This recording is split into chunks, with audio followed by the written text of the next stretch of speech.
जय शिवराज। आज सकाळी आम्हाला कळालं की राजसाहेब ठाकरे यांची सोलापूरमध्ये पत्रकार परिषद होती। त्या पत्रकार परिषदेमध्ये साहेबांनी एक भूमिका घेतली।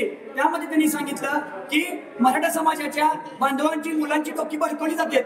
नेमकं कोण बळकवत आहे हे राजसाहेबांनी सांगावं। आणि दुसरी गोष्ट, मराठ्यांना आरक्षणाबाबत भूमिका काय आहे, त्यांना आरक्षण द्यायचं का नाही द्यायचं हे राजसाहेबांनी दुसरी भूमिका घेऊ नये की सगळ्या समाजाचं आरक्षण रद्द करावं। ही अशी भूमिका करून समाज बांधवांची भूमिका दिशाभूल करू नये आणि स्पष्ट सांगावं मराठ्यांना आरक्षण त्यांना स्वतःला वैयक्तिक द्यायची इच्छा आहे का नाही। एक विरोधी पक्ष म्हणून किंवा एक महायुतीचा एक घटक पक्ष म्हणून त्यांची भूमिका काय हे आम्ही विचारण्यासाठी आलोय। नसेल तर इथून पुढे राजसाहेब ठाकरे यांच्या पक्षाचा आम्ही कायम मराठा समाज निषेध नोंदवणार आहोत।